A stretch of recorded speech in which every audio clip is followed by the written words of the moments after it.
ناظرین، کیا آپ کو معلوم ہے کہ سعودی عرب کی ایک بینک میں سرکار مدینہ صلی اللہ علیہ وسلم کے خلیفہ سوئم حضرت سیدنا عثمان بن عفان رضی اللہ تعالیٰ عنہ کے نام کا کرنٹ اکاؤنٹ آج بھی موجود ہے؟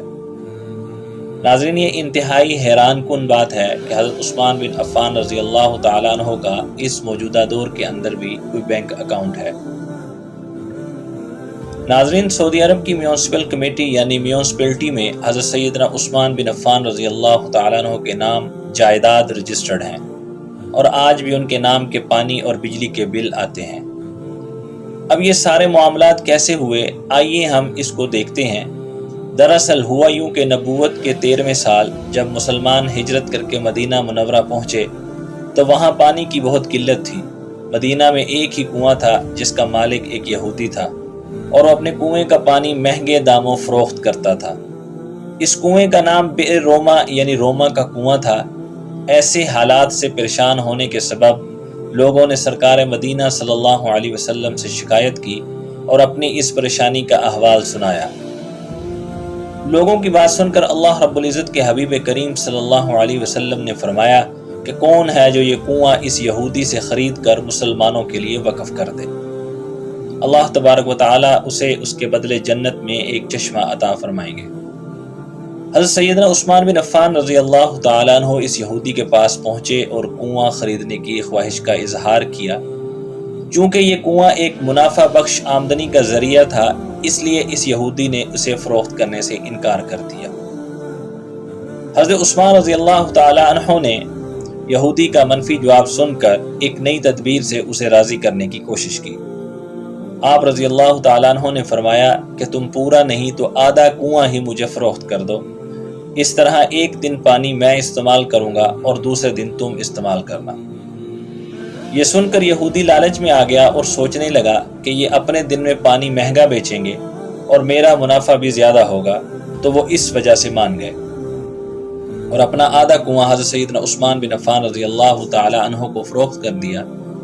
آپ رضی اللہ تعالیٰ عنہ نے وہ کنواں مسلمانوں کے لیے وقف کر دیا اور اپنے دن پر مسلمان اپنی ضرورت کے مطابق پانی استعمال کرتے اور دوسرے دن کے لیے بھی ذخیرہ کر لیتے، جس کی وجہ سے اس یہودی کے دن پانی اس سے کوئی خریدنے نہیں آتا۔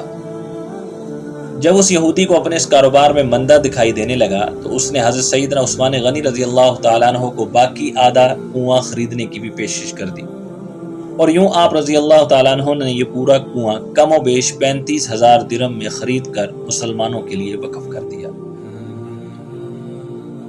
اسی وقت ایک مالدار آدمی نے حضرت سیدنا عثمان بن عفان رضی اللہ تعالیٰ عنہ کو یہ کنواں 2 گنا قیمت میں خریدنے کی پیشکش کر دی۔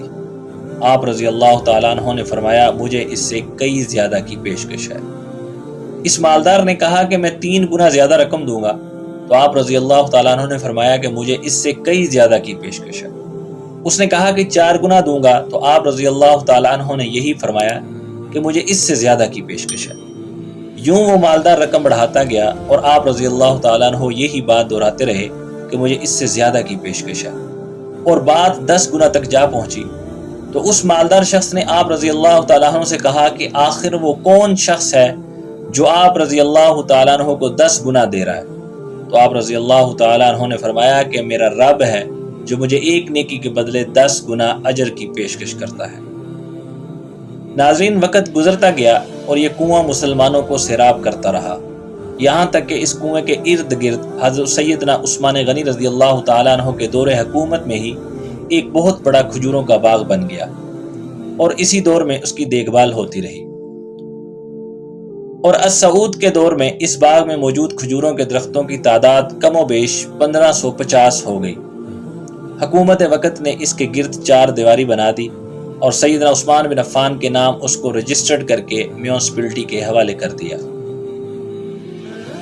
محکمہ وزارت زراعت یہ کھجوریں بازار میں فروخت کرتی اور اس سے حاصل ہونے والی آمدنی حضرت سیدنا عثمان بن عفان رضی اللہ تعالیٰ عنہ کے بینک اکاؤنٹ میں جمع کروا دیتی۔ وقت کے ساتھ ساتھ اس اکاؤنٹ میں اتنی رقم جمع ہو گئی کہ مدینہ منورہ کے مرکزی علاقہ میں اس باغ کی آمدنی سے ایک کشادہ پلاٹ لے لیا گیا اور اس پر فندق عثمان بن عفان رضی اللہ تعالیٰ عنہ کے نام سے ایک رہائشی ہوٹل تعمیر کیا جانے لگا۔ اس رہائشی ہوٹل سے سالانہ 50 ملین ریال آمدنی متوقع تھی۔ اس میں آدھا حصہ غریبوں اور مسکینوں کی کفالت میں خرچ کیا جائے گا اور باقی آدھا حصہ حضرت سیدنا عثمان بن عفان رضی اللہ تعالیٰ عنہ کے بینک اکاؤنٹ میں جمع ہوگا۔ اللہ تبارک و تعالیٰ نے حضرت سیدنا عثمان بن عفان رضی اللہ تعالیٰ عنہ کے اس عمل اور آپ رضی اللہ تعالیٰ عنہ کے خلوص نیت کو اس طرح قبول فرمایا اور اس طرح اس میں برکت عطا فرمائی کہ تا قیامت آپ رضی اللہ تعالیٰ عنہ کے لیے اس کو صدقہ جاریہ بنا دیا۔ ناظرین، یہی وہ لوگ ہیں جنہوں نے تجارت تو کی لیکن اللہ تبارک و تعالیٰ سے کی، اور اللہ رب العزت نے ان کی جانیں اور مال و اسباب اپنی جنتوں کے عوض خرید لیے۔ سرکار مدینہ صلی اللہ علیہ وسلم کے خلیفہ سوئم حضرت عثمان بن عفان رضی اللہ تعالیٰ عنہ کی شخصیت وہ شخصیت تھی کہ ایک حدیث میں آیا کہ حضرت عائشہ صدیقہ رضی اللہ تعالیٰ عنہ فرماتی ہیں کہ ایک دفعہ سرکار دو عالم صلی اللہ علیہ وسلم میرے گھر میں تشریف فرما تھے اور بستر پر لیٹے ہوئے آرام فرما تھے، اسی عالم میں کہ دونوں پنڈلیاں ظاہر ہو رہی تھی۔ اتنے میں حضرت ابوبکر صدیق رضی اللہ تعالیٰ عنہ نے آنے کی اجازت مانگی تو آپ علیہ الصلوۃ والسلام نے اجازت دے دی اور گفتگو فرماتے رہے۔ پھر حضرت عمر فاروق رضی اللہ تعالیٰ عنہ نے اجازت مانگی تو آپ علیہ الصلوۃ والسلام نے اجازت دے دی، اور جب حضرت عثمان بن عفان رضی اللہ تعالیٰ عنہ نے اجازت طلب کی تو آپ علیہ الصلوۃ والسلام سیدھے ہو کر بیٹھ گئے، کپڑے درست کیے اور پھر اجازت دی۔ حضرت عثمان غنی رضی اللہ تعالیٰ عنہ کچھ دیر بیٹھے باتیں کرتے رہے اور پھر رخصت ہو گئے۔ آپ رضی اللہ تعالیٰ عنہ کے جانے کے بعد سیدہ کائنات حضرت عائشہ صدیقہ رضی اللہ تعالیٰ عنہ فرماتی ہیں کہ میں نے عرض کیا یا رسول اللہ صلی اللہ علیہ وسلم، جب حضرت ابوبکر صدیق رضی اللہ تعالیٰ عنہ اور حضرت عمر فاروق رضی اللہ تعالیٰ عنہ تشریف لائے تو آپ علیہ الصلوۃ والسلام نے فکر و اہتمام نہیں کیا، لیکن جب حضرت عثمان بن عفان رضی اللہ تعالیٰ عنہ تشریف لائے تو آپ علیہ السلام اٹھ کر بیٹھ گئے اور کپڑے بھی درست فرمائے۔ تو سرکار دو عالم صلی اللہ علیہ وسلم نے ارشاد فرمایا کہ اے عائشہ، میں اس شخص سے کیسے حیا نہ کروں جس سے فرشتوں نے بھی حیا کی۔ ناظرین، حضرت عثمان بن عفان رضی اللہ تعالیٰ عنہ کی شان تو یہ تھی کہ اللہ رب العزت اور اس کے حبیب کریم صلی اللہ علیہ وسلم کو وہ شخص بالکل پسند نہیں تھا جو حضرت عثمان غنی رضی اللہ تعالیٰ عنہ کے بارے میں کوئی غلط بات کرتا۔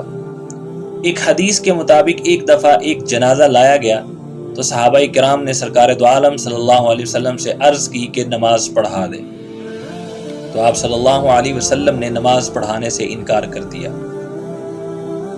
صحابہ کرام رضوان اللہ تعالی علیہ مجمعین نے عرض کی کہ پہلے تو ایسا کبھی نہیں ہوا، یا رسول اللہ آج انکار کی کیا وجہ ہے؟ تو حضور علیہ الصلوۃ والسلام نے ارشاد فرمایا کہ یہ شخص میرے عثمان بن عفان رضی اللہ تعالی عنہ سے بغض رکھتا تھا۔ ناظرین، آپ نے حضرت عثمان غنی رضی اللہ تعالیٰ عنہ کی شان و عظمت کا اندازہ تو لگا لیا ہوگا، اور ہمیں اس واقعے سے کیا سبق ملا ہمیں یہ بھی دیکھنا ہوگا۔ ناظرین، اگر ہمیں اللہ تبارک و تعالیٰ نے مال و اسباب سے نوازا ہے تو ہمیں اس کی راہ میں دل کھول کر خرچ کرنا چاہیے۔ اس طرح ہمارے مال میں کمی نہیں ہوگی، بلکہ وہ رب العزیز ہمیں وہاں سے رزق عطا کرے گا جہاں سے ہمارا گمان بھی نہیں ہوگا۔